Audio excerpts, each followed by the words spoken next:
पहले एक डायग्राम बनाएंगे। ये हमारा एक ट्राइंगल बन गया A B C. Right angle कहाँ पर है? पॉइंट बी पर। सो ये हो गया हमारा पॉइंट बी 90 डिग्री एंगल वाला। इसके बाद ए बी की लेंथ दी गई है 24 सेंटीमीटर। ये साइड हमारी ए बी, ये हो गई गाइज यहाँ पर 24। इसके बाद यहाँ पर हमें दी गई है बी सी 7 सेंटीमीटर। सो ये है बी सी, ये हो गई 7 सेंटीमीटर। सो सॉल्यूशन स्टार्ट होता है यहाँ से। जो भी हमें ट्राइंगल दिया गया है, इस ट्राइंगल की हमें दो साइड तो पता है 24 सेंटीमीटर 7 सेंटीमीटर। हमें इसकी थर्ड साइड पता लगानी होगी। सबसे पहले हम फाइंड करते हैं ए सी। कैसे फाइंड करेंगे? पाइथागोरस थ्योरम से। सो यहाँ पर मैं लिखता हूँ by Pythagoras theorem. Pythagoras theorem apply कर देंगे इस पे। पाइथागोरस थ्योरम में क्या होगा? सबसे पहले जो हाइपोटेनियस है 90 डिग्री के अपोजिट वाली जो साइड है ए सी, इसका करेंगे हम स्क्वायर। सो ये हो गया हमारा ए सी, इसका स्क्वायर किसके इक्वल होगा? अदर दो साइड जो है इस ट्राइंगल की, उनके स्क्वायर के सम के। सो अदर दो साइड कौन सी हैं? ए बी और बी सी। सो यहाँ पर मैं लिखूंगा ए बी इसका स्क्वायर प्लस में बी सी इस साइड का स्क्वायर। जो भी वैल्यूज हमें पता है उनको पुट कर देंगे। ए सी स्क्वायर एज इट इज आएगा, ये हमें फाइंड करना है। इक्वल्स टू में ए बी की वैल्यू क्या है? ये है हमारा ए बी, इसकी वैल्यू यहाँ पर है 24। सो ए बी की जगह पर 24 पुट करूंगा। ए बी का स्क्वायर तो 24 का भी स्क्वायर प्लस का साइन। उसके बाद B C,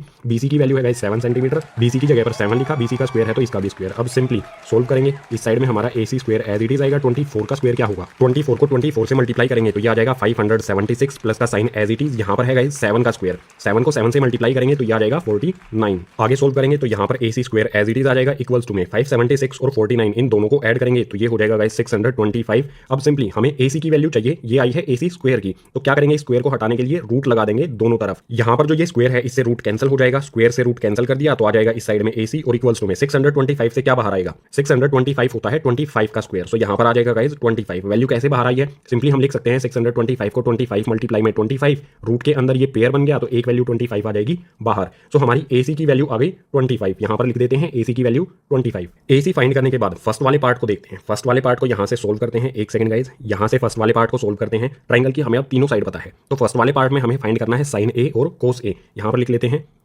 sign A equals to में क्या होगा और इसी तरह से कोस ए इक्वल्स टू में क्या होगा। हमें इन दोनों टर्म्स में एंगल ए दिया गया है, ये वाला एंगल हमें दिया गया है। अगर हमारा ये वाला एंगल होगा तो परपेंडिकुलर क्या होगा? इसके अपोजिट वाली साइड ये हो जाएगी परपेंडिकुलर और इसके साथ में जो साइड है ये हो जाएगी गाइज बेस, और 90 डिग्री के अपोजिट जो साइड है ये वाली साइड ए सी, ये हो जाएगी हाइपोटेनियस। अब साइन का फ्रैक्शन क्या होता है? मैंने आपको शॉर्ट ट्रिक बताई थी, पंडित बद्री प्रसाद हर हर बोले। इसमें जो फर्स्ट वाला फ्रैक्शन होता है परपेंडिकुलर अपॉन हाइपोटेनियस, ये होता है साइन का। सो यहाँ पर सिंपली हम लिख सकते हैं साइन इक्वल्स टू में होगा P अपॉन में H। वैल्यू पुट करेंगे। परपेंडिकुलर यहाँ पर क्या है? अगर हमारा एंगल A है तो परपेंडिकुलर हो जाएगा गाइस BC जिसकी वैल्यू है 7। तो यहाँ पर आ जाएगा 7 और अपॉन में हाइपोटेनियस। हाइपोटेनियस की वैल्यू क्या है यहाँ पर? 25। सो यहाँ पर आ गया 25। ये हो जाएगा हमारा गाइस फर्स्ट पार्ट का साइन A की वैल्यू 7 अपॉन में 25। बात करें कोस A की तो इस शॉर्ट ट्रिक में कोस का फ्रैक्शन क्या होता है? बेस अपॉन में हाइपोटेनियस। तो यहाँ पर मैं लिख देता हूँ, यह आ जाएगा बेस अपॉन में हाइपोटेनियस। एंगल A के अकॉर्डिंग, इस वाले एंगल A के अकॉर्डिंग बेस क्या होगा हमारा AB। सो ये है यहाँ पर 24। सो इक्वल्स का साइन लगाऊंगा, यहाँ पर आ जाएगा 24 और अपॉन में आएगा हाइपोटेनियस। हाइपोटेनियस 25, ये आ गया हमारा 25। सो फर्स्ट पार्ट के हमारे सॉल्यूशन हो जाएंगे साइन A इक्वल्स टू में 7 upon 25, cos A equals to में 24 अपॉन में 25। बिल्कुल इसी तरह से सेकंड वाले पार्ट को सोल्व करेंगे। सेकंड वाले पार्ट में हमें क्या फाइंड करना है? साइन C कोस C। यहाँ पर लिख लेते हैं साइन C इक्वल्स टू में और इसी के नीचे कोस C इक्वल्स टू में। हमारा एंगल चेंज हो गया है तो जो बेस है परपेंडिकुलर है वो भी चेंज हो जाएंगे। हमारा एंगल अब क्या है? एंगल C, ये वाला एंगल है। अगर ये वाला हम एंगल लेंगे तो इसके अकॉर्डिंग जो परपेंडिकुलर होगा इसके सामने वाली साइड होगी, ये हो जाएगा परपेंडिकुलर, और इसके साथ वाली जो साइड है ये हो जाएगी गाइस बेस। हाइपोटेनियस जो है वो सेम रहता है हमेशा 90 डिग्री के अपोजिट वाली साइड। अब सिंपली साइन का फ्रैक्शन क्या होता है? Perpendicular upon hypotenuse. यहाँ पर फिर से लिख सकते हैं perpendicular upon hypotenuse equals to में परपेंडिकुलर अब हमारा क्या है? एंगल C के अकॉर्डिंग ये है 24 और हाइपोटेनियस हमारी 25। सो यहाँ पर परपेंडिकुलर आ जाएगा 24 अपॉन में हाइपोटेनियस आ जाएगी 25। ये हो गई हमारी साइन C की वैल्यू 24 अपॉन 25। आते हैं कोस C पर। कोस C क्या होता है हमारा?